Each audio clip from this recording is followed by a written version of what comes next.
Welcome in. What's up, everyone? How you doing? Happy Thanksgiving to everyone on this holiday week.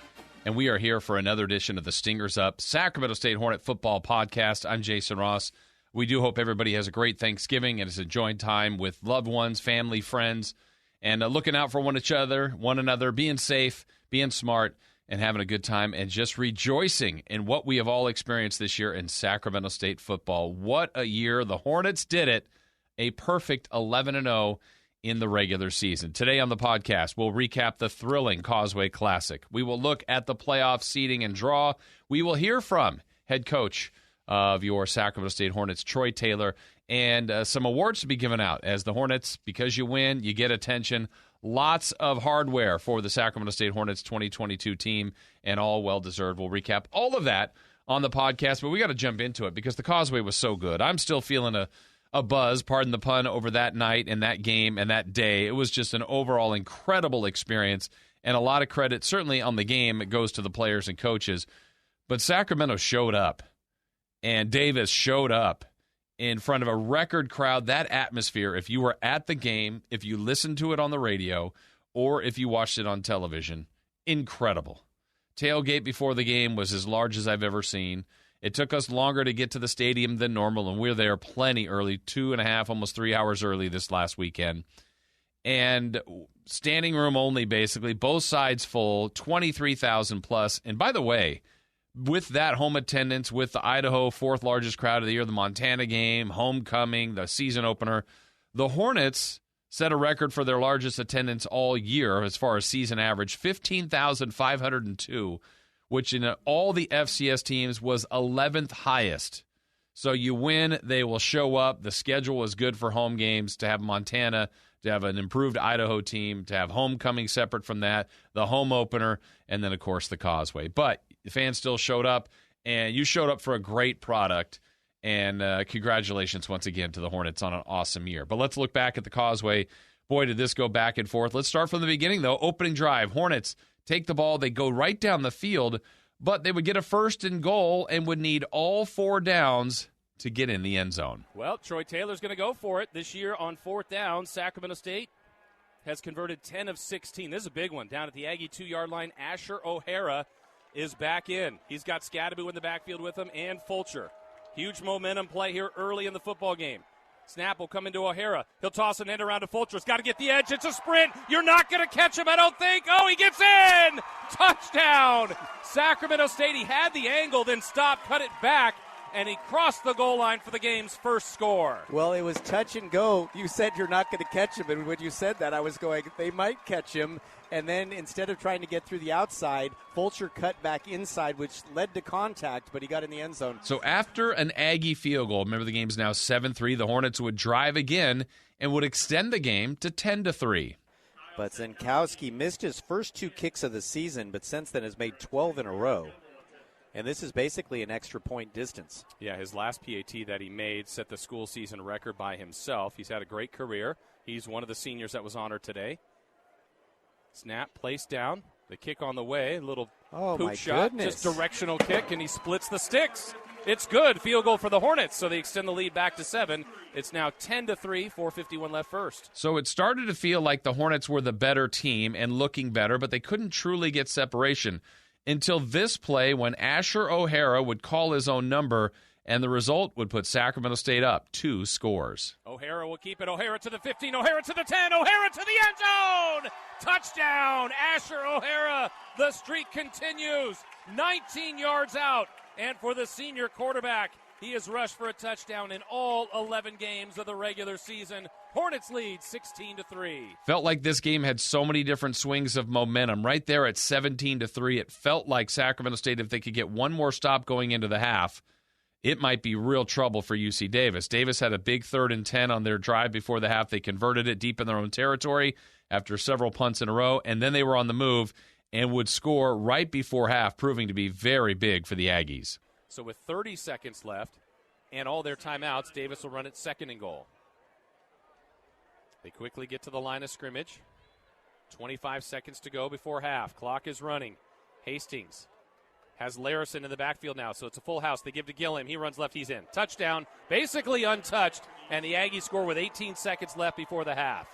That was really important for the visiting Aggies, and they do a nice job of moving the ball down the field and getting into the end zone for the first time. So at halftime, it's 17-10. You heard Gilliam there on the score. That proved to be a big development.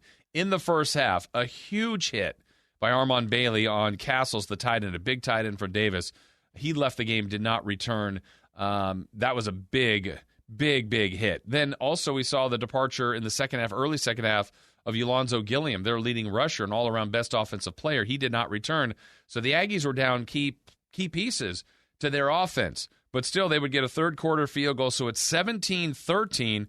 And again, neither team getting separation at this point. So Sacramento State would need something to get them going. Each team had an interception, so the turnovers didn't flip the game. Each team had opportunities to extend or Davis to take the lead. Well, Sacramento State would do something nobody was ready for, myself included, when they would do a fake punt from special teams. McGough on to punt. Aggies looking like they're going for a punt block. Rolling out. It's a fake. McGough's going to keep it himself. Run, Cal, run! Cal to the 40. First down, Hornets. What a time to make the call. Cal McGough on a fake punt. Scoots down the sideline. I see a fist bump from Coach LePan to Coach Taylor. The Hornets dial up the trick play, and Cal McGough scoots down the sideline for a Hornet first down. He was going to get tackled for a 5-yard loss on a 4th and 11, Jason. He needed a block desperately, and he got it. Look at this. And I did see if you can see the number. Was it 55? I think it was Jet Stanley. Jet Stanley had to make a crucial block to free him as one of the Aggies, as you said, we're going for the punt block. That is amazing. That shocked everyone on a 4th and 11 in your own territory. A gain of 20. Cal McGough with a huge play. He called his own number. Yes, you're going to learn more about that coming up in our post-game recap of this, so more of that straight ahead. But it just kept everything going in a positive way against 17-13. Drive was kept alive, and then I think the crowning moment of the Causeway, maybe the crowning moment of the season, and a touchdown that's going to be remembered for a long, long time. One of the best TDs you'll see. This one courtesy of Asher O'Hara. Second and goal from the 8. O'Hara will shift Scadaboo. It's an option play. O'Hara will keep it. O'Hara to the 5. O'Hara elevates. Oh! End over end. He sticks the landing. Oh, Natalie Komanich. Olga Corbett. Asher O'Hara went head over heels and stuck the landing in the end zone. 23-13, fly, Asher, fly. That play ended up being a top 10 play at number 4 in SportsCenter. I think on College Football Final from ESPN, it was the number 1 play of the week. Just an incredible score from Asher O'Hara. And it felt like with time, score, the game was over. Oh, the game was not over because in just one play, the Aggies made it very interesting. Back to throw. Hastings, quick sideline route. It's caught. Turning it up the sideline is Gale. And Gale keeps his foot. He's going to go down the sideline on one play. He's going to score. Oh, no. What a flip of the script. A 75-yard touchdown on one play. So from 24-13, that touchdown and 2-point conversion, it's now 24-21. There was enough time on the clock with their timeouts. The Aggies would kick off. Hornets would get a couple of critical third downs to keep the drive alive. They had forced the Aggies into their timeouts. And then Cameron Scadaboo, who's had just an amazing season, did all he could to extend on a run to the wide side of the field to get a first down. He didn't quite get it, and unfortunately, he went out of bounds. So that stopped the clock, put a tough decision for head coach Troy Taylor, but he is so confident in his kicker, Kyle Sinkowski, who proved to be money. Kyle Sinkowski will try to make this a 6-point lead. Now, if he misses, the ball will be here, but this is big. Kyle Sinkowski to try to make it a 6-point advantage. It's 24-21. Sinkowski from the left hash. This will be a 44-yarder. Campos is the snapper. Stutz the holder. He's missed one today but had a streak of 12 in a row. 24-21.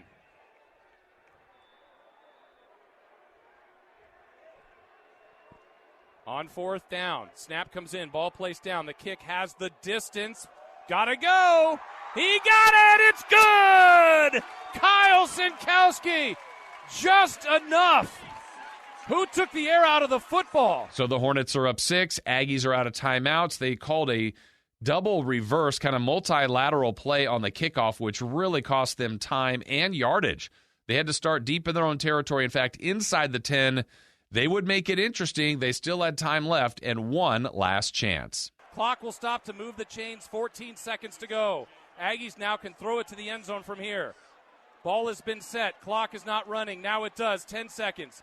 9 seconds. Hastings with the snaps. Got to air it to the end zone. Throws downfield. It's going to be caught. Rolling to the sideline. In the field of play. That's going to end the game. 2-1. The perfect season has happened. 11-0 for Sacramento State as they storm the field. They win the Big Sky Conference. They will most likely find out tomorrow morning that they're going to be the number 1 seed in the FCS playoffs. They win it 27-21 over their rivals in a thrilling Causeway Classic. All right, guys, down here with the head coach. Wow, what a battle today against this Davis team. Good football team that was playing really well.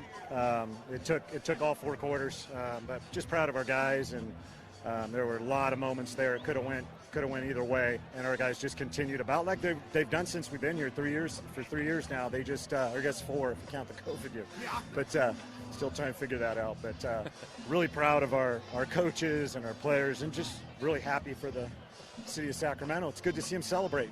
It was great to see this crowd out here today for our Causeway. I usually don't get to this, but Coach, undefeated season, 11-0 overall. How does that feel? Feels unbelievable. You know, you go in with the intention of trying to win them all, and it rarely happens. So it's a good feeling. We'll enjoy this one for a few days. Tomorrow we get to find out where the next step is. The season is not over yet for this team. No, you know, it's really 2 seasons. You got the regular season. Unbelievable reward for these guys to win, go undefeated, win the Big Sky Championship, and then we'll figure out, you know, in a tournament where you play or who you play, and you know, it sounds like they'll all be at home, so they'll be here, and kind of our track to try to win a national championship. Congratulations, so it's Big Sky champions, 3rd year in a row. Congratulations. Awesome, thank you. Stingers up. All right, so you heard from the head coach there with Danny. Danny was busy. The field was filled with Hornets, filled with family members, students. I loved how everybody stormed the field. So it was just a maze of people to try to find. But Danny catches up with him. He's going to track him down, maybe one of the few people that could catch up with Asher O'Hara. Down here with Asher O'Hara, guys. Wow, Asher, what a game today. Wow is right. Feels damn good. That's all I could say. You got to talk about your touchdown. That 3rd down play, the acrobat, unbelievable. You just decided you're just going to go for it. Yeah, I know. Like I always say, it's hard to tackle someone when they're in air. I took flight over Pierre Williams. He helped me with a little boost, and I landed it because my mom was a gymnast. That's where I get it from. Got to say, we scored you a 10 on the landing. That was an awesome landing. Congratulations, Big Sky champions for the 3rd season. Now it's time to think about the playoffs. Thank you so much, and for all you do. Appreciate it. Well, how about the kicking stars, the specialists, the fake punt, Cal McGough, Kyle Sinkowski, a couple of critical field goals. Danny caught up with the kickers. We do. All right, guys, I got them both. All right, go for it, Danny. Right. Let's start with Cal. Cal, 4th and 11, out for the punt. You dial up the trick play. What were your eyes? What were you thinking when that was called? It wasn't called. It sort of just happened. I don't know. I ran out right, missed a guy, and it looked open in front, so I ran for it. Got it. It was a gutsy play and a great call and a great run by you. Did you mind getting tackled a little bit there at the end? What's that, sorry? Did you mind getting tackled there at the end? Yeah, no, I just tried to get out of bounds. I didn't want to get hit, so I just ran out of bounds. Yeah. Congratulations. Thank you, appreciate it. Kyle. Yeah. It had to be, I know you missed the one earlier. I know that one had to hurt you because, such a great kicker. But you came back when it was time, it was clutch. Yeah. Time late in the game, coach calls your number. How does that feel just to know that the coach still always has your back in these situations? I mean, it's great because they have confidence in you. It gives you confidence, so they know that if I miss one, then I'm going to go out there and hit the next one. And it's always nice to have that trust with the coach. And it's just so easy then. It takes pressure off you. You go out there, make the kick, you make it a 2, or they at least got to go score a touchdown, you know what I mean? So they got to drive a little bit farther, so. But it's always great to have the coaches have confidence in you. It just makes kicking way easier, so. Congratulations on the victory. Thank you. All right, so there you go. There's the recap of a thrilling 68th Causeway Classic won by the Hornets, a perfect season, 8-0 in conference. They share the conference title with Montana State, and they go perfect through league, perfect for the year, just a dream season.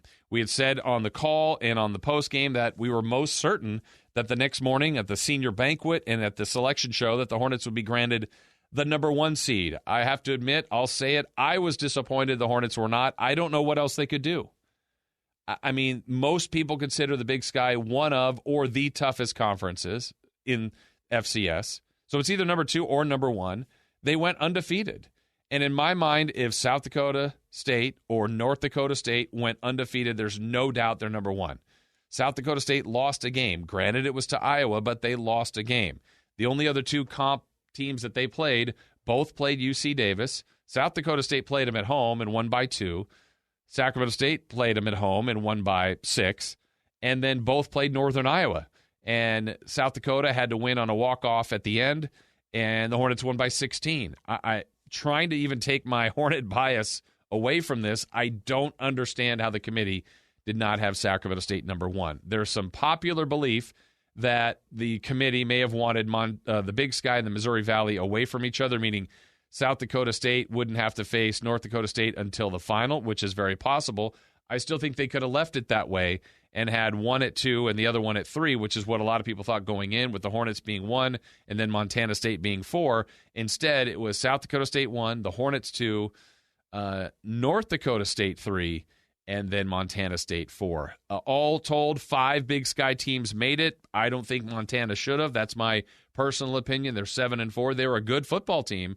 They don't have a good win this year. And their final game against their rival Montana State, they were blown out. So their resume that they can add and show off would be their close calls, including to the Hornets, but they didn't win. I thought UC Davis had a better argument, honestly, than Montana, but Idaho got in, Weber State got in, though I thought they would be a seeded team. They were not. I mentioned Montana in, and then the seeded teams, number 4, Montana State, and then number 2, Sacramento State. Now, what does that mean? 24 teams make the playoffs. 16 play this Saturday, opening of the playoffs right after Thanksgiving. On Saturday, the other 8 that have a bye, including the Hornets, they wait a whole week. And the Hornets have had this layout for the last 2 times, and we all know as Hornet fans what's happened. They have not won that first playoff game, which for them has been round 2. Now, what's ahead for the Hornets? Well, they've got a matchup either between Richmond or Davidson. Now, reading about that matchup this week, Richmond has a great quarterback, a really good offense, a passing dominant offense. But that's what they feature, and most people think that might be the most lopsided opening round matchup of the 16 teams. A lot of people are picking Richmond to win that. As far as Davidson, kind of a triple option, more of a gimmick type team, but it's football. It's one game. Anything can happen. The Hornets, of course, will be locked in watching that with the coaching staff. You're going to hear more of that coming up with head coach of the Hornets, Troy Taylor, his thought on the season and his thought on that matchup as well. But the bottom line, I think the Hornets should have been number 1. It's not that big of a deal because of this, because of the fact that they're 2. And what does that mean? That means that Sacramento State would host every game that they win in the playoffs until the championship, and the championship is at a neutral site. It's been designated for years to Frisco, Texas in January. So if the Hornets are a 2 seed facing 1 South Dakota State, it's in Frisco, Texas. If they're a 2 seed facing anyone else on that other side of the bracket, it's still in Frisco, Texas. And so that's the layout. So the path is going through Sacramento for the Hornets to get to the championship. They're going to have to win 3 games to get there, a 4th to win it all. But I know what Coach Taylor would say is it starts with 1. You got to win the first one, and you hope the Hornets have learned from the past 2 years. My own personal feeling on the last 2 years, they had a really bad game against Austin Peay. They weren't completely healthy. Kevin Thompson came into that game banged up. Hornets lost a key offensive line member or 2 before the game and late in the season. Pierre Williams was hurt in the Causeway. They weren't fully healthy. They weren't as deep as they are now. No excuse. They still played the game, still had every opportunity to play the game. They were outplayed and got off to a terrible start and never able to win that game. So the next year, Sacramento State was taking on South Dakota State. We now know that is a brutal draw for the Hornets because they've been number 1 a lot of the season, and the Hornets were either going to play UC Davis again or South Dakota State. Well, South Dakota State won that game. Hornets got behind, but not that far behind, and scored, I believe, on every possession of the second half. Just kind of ran out of time. They did not get the ball one more time. I feel like they would have defeated South Dakota State. In the end, it's a loss. So that's 2 of them, and no breakthrough playoff wins. So the game plan is to watch Richmond and to watch Davidson. The Hornets will prep for both, and then obviously next week when they know their opponent for sure, they'll lock in on the opponent they have. So you've heard enough from me. I did get an opportunity this week to talk to the Big Sky Coach of the Year again, Troy Taylor. Now, I didn't know that when I was talking to him a couple days ago, but I do want to hear that conversation between me and the coach, Troy Taylor. All right, it's great here on the Stingers Up podcast to catch up with the coach, Troy Taylor. Coach, the regular season has now come to an end. I know you're competitive. I know you compete to win every game before the season starts. I don't know if you envision what your record's going to be, but 11-0 is incredible. Congratulations on the success. And kind of in your mind, how did you do that? How did you have a perfect regular season? Yeah, you go in wanting to win them all, but I think everybody wants to win them all, and you just take them out one at a time. And we won a lot of different ways. I mean, I think primarily we were ahead and just kind of stayed ahead, but there were some times where we were behind and had to come back. So credit to our team to come out fast in those games, but also be resilient enough to find different ways to win down the stretch, and that was the key. The Causeway was another one of those. Truly is a classic. Both teams playing well coming in, both teams wanting to win, but you kind of had to find a lot of different ways, including what we learned post-game. Cal has the opportunity, Cal McGough, to, if there's a look, to do a fake punt. I felt that was such a big play in the game. To have the trust you guys put in your players to read a situation, I mean, you got the exact results you wanted. Yeah, unbelievable play. Totally. Like you said, he has the ability, if he feels that it's there. And these Australian punters, they can kick the ball from any position. It's kind of like us throwing things. So the last second, he can decide, oh, I got it, or, oh, I got to punt it. So we totally trust him. He made a great decision. Pretty gutsy for a guy who's never played football before to all of a sudden, one of the biggest games, all of a sudden decide he's going to tuck it and run. But that was a massive play. Is that a situation where you're going to give that freedom to players until maybe they don't, I don't want to say deserve it, but you lose maybe some trust? No, you got to trust your guys. And hopefully they trust us. So without that, you got nothing. So I trust our guys immensely on and off the field. So absolutely, we trust our guys, and usually they make good decisions. Or the effort is always there. In a season filled with highlights, I don't know where Asher going head over heels and sticking the landing will be with you but for me, I think I'm going to remember that forever.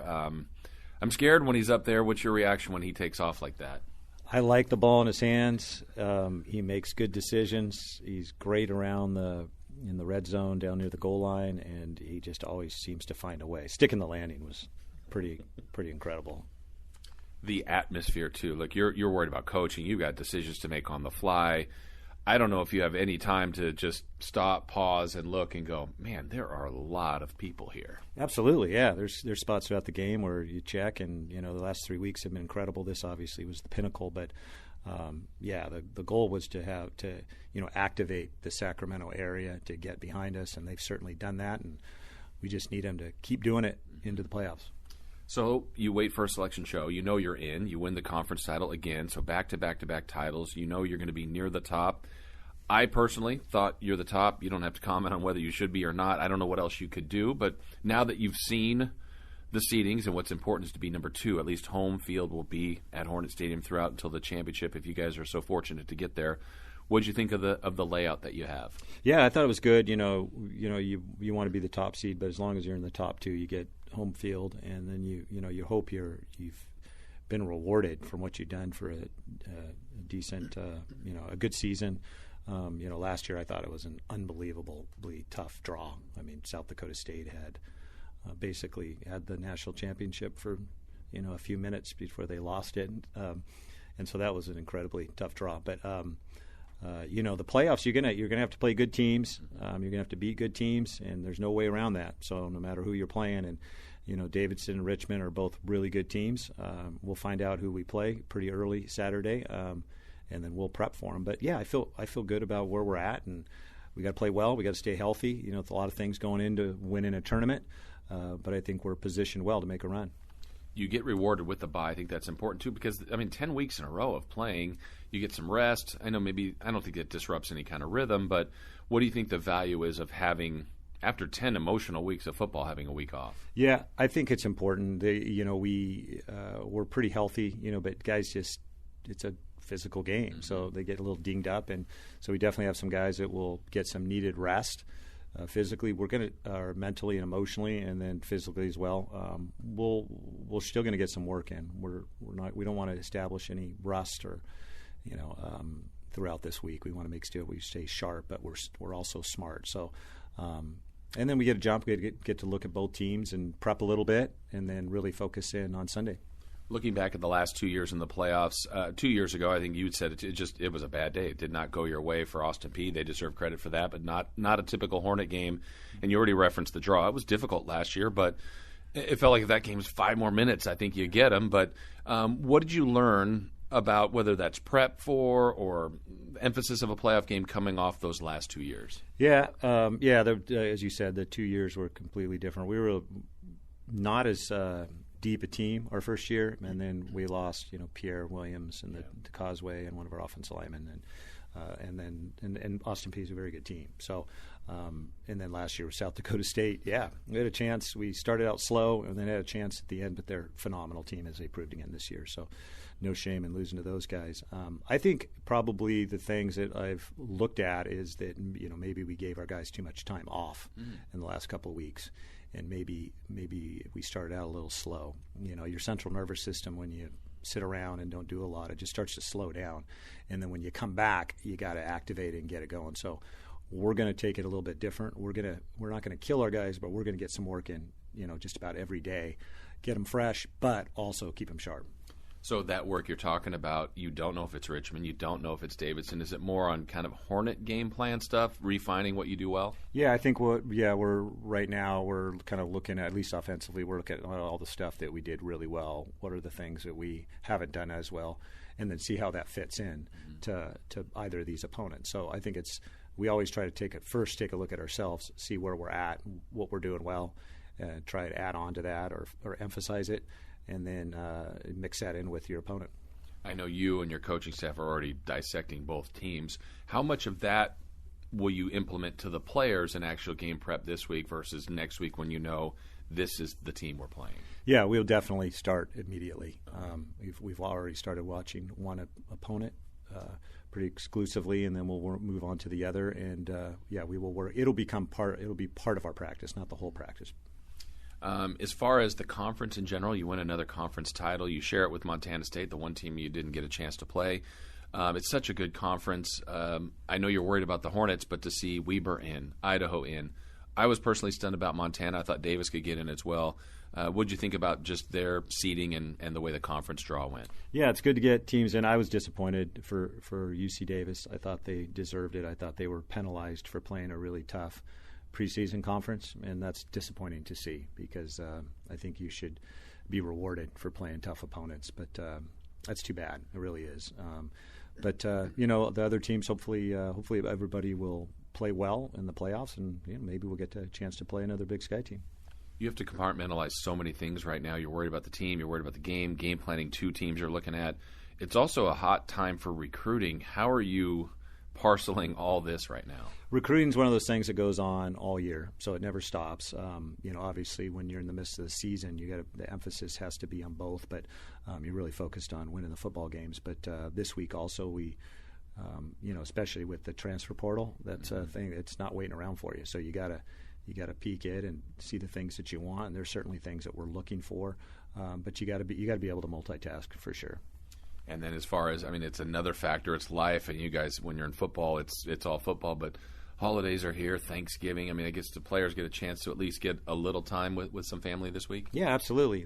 Most of them will have to stick around here, but we do have a lot of local players. So the local guys will go home and they'll bring some of their teammates with them, and the rest of the guys will get stuck going with coaches. Yeah.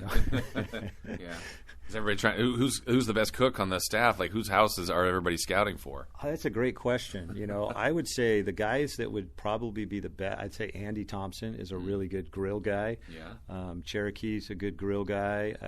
Coach Richardson, he's pretty much good at everything. So I would not be. It's the not guy. you. What's going on at the Taylor house? No, it's not me. But my wife is fantastic. But I'm pretty sure no player wants to spend their Thanksgiving day with me. So I said at a team meeting, hey, if you don't have any place to go, don't want to go with the coaches, you can.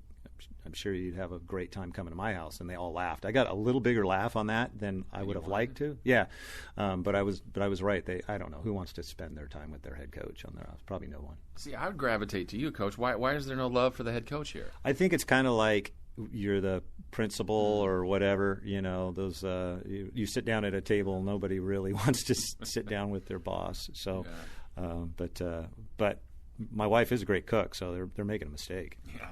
How about you? So you'll get at least a day with your family. Yeah. We'll practice Thursday morning, and then give them the rest of Thursday afternoon, and then we'll come back in Friday afternoon to practice again. So, but definitely important. You spend time with the people you care about.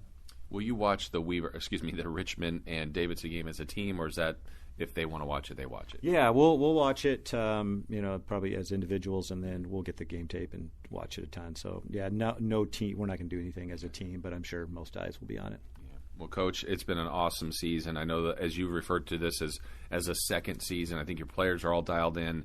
Congratulations on your success, and let's hope there's a long run ahead. No, I appreciate you and your team and the job that you guys do. Hopefully you have a great Thanksgiving, and then hopefully have a very long and prosperous second season. Stingers up. I got an opportunity to host the senior banquet on the day after the Hornets and Aggies played in the Causeway on Sunday in the selection show, and I had said, just hearing the coach, getting a chance to talk to him, I'd play for him any day, and I'd go to his house. Why are the players afraid to go to the coach's house?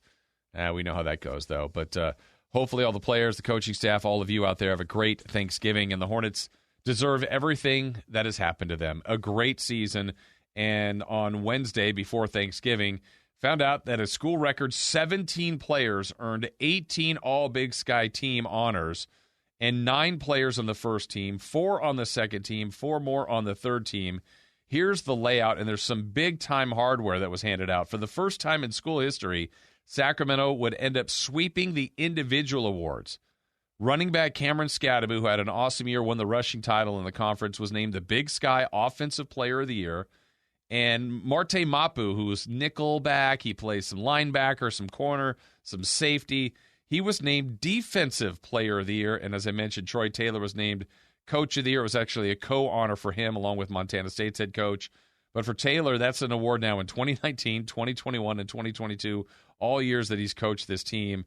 And just incredible what they were able to do, beating 5 ranked teams, beating an FBS team, 8-0 overall in league. They got a nice league win streak going, an overall win streak of the last 8 games of the regular season a year ago to all 11 this year. This team is rolling. And again, like I said, they've deserved everything that's come their way. For Scadaboo, he's the 3rd Sacramento State player to earn Big Sky Offensive Player of the Year honors. That's Charles Roberts did it twice in 98 and 99, and Kevin Thompson did it back in 2019. So Scadaboo's year, what did he do? Only 1,251 yards. He caught 24 passes for 281 and finished the year with 9 total touchdowns, 5 rushing, 3 of those through the air, and 1 on an amazing kick return. He had 7 100-yard games during the season, including a season-high 201 at Eastern Washington. He's currently 6th in the school season single-season history for rushing yards and is 2nd with an average of 7.41 yards per carry. Now, remember, the postseason stats also count for the regular season, and he remains a finalist for the Walter Payton Award, which is presented to the top offensive player in the FCS. Now, for Mapu, he joins Matt Logue, who did it back in 2005 as the only player in school history to be named Big Sky Defensive Player of the Year. Now, these honors are voted on by the Big Sky coaches. You cannot, as a head coach like Troy Taylor, cannot vote for any Hornets. So that's the respect this team has gotten this year. For Mapu, he's the senior, ranked 2nd on the team with tackles of 65, 6.5 for a loss, 1 sack. He tied for the team lead with a pair of interceptions, added 4 pass breakups, 2 quarterback hurries, forced a fumble. He played all 11 games during this year, was all over the field, and was recently named a finalist for the Buck Buchanan Award, which is given to the best defensive player in the FCS. So for the first time, a clean sweep of offensive and defensive player of the year in the Big Sky since Montana State did it back in 2012. Now, it's not just those guys. There's more to this team, as joining Scadaboo on the first team offense, wide receiver Pierre Williams, tight end Marshall Martin, guard Jackson Slater and Brandon Weldon, kicker Kyle Sinkowski, and ruled as an all-purpose player, Asher O'Hara. Now, defensively, Armand Bailey was a second-team selection on defense. You had offensive lineman Nathan Mejia and Troy Stiefel on that second team. Defensive tackle Jet Stanley and cornerback Caleb Nelson each took home second-team All-Big Sky honors. Quarterback Jake Dunaway, running back Marcus Fulcher, defensive end Killian Roscoe, and punter Cal McGough were all named to the All-Big Sky third team. What a year. I'm glad they're getting their honors. And now, as Coach Taylor would say, it's on to the second season. And that is either Richardson or Richmond, the Richmond Spiders, or the Davidson Wildcats. And we look forward to that on Saturday. When we're back next week for the next podcast, we'll have a breakdown of what happened there, what to look forward to, more guests to come as well as we get ready for that first playoff game for Sacramento State. And it's time for the Hornets to break through because this team is good. They deserve their attention. Now they got to keep the momentum going. I want to wish everyone a great holiday, a happy Thanksgiving. Enjoy yourself. Be safe. Be smart. Tell everyone else about this Stingers Up podcast. I love the feedback. Got a chance to meet a lot of the parents over the weekend at the Causeway and at the banquet. Others at the tailgate that listen. And a former Hornet, Lars Hansen. Yes, Lars, you're listening right now. It's you. I'm talking about you. Showing a lot of support, and others out there. We really, really appreciate the feedback and all of you that love this football team. So thank you so much. Happy Thanksgiving to you all. Have a great one. I'm Jason Ross, and remember, Stingers up.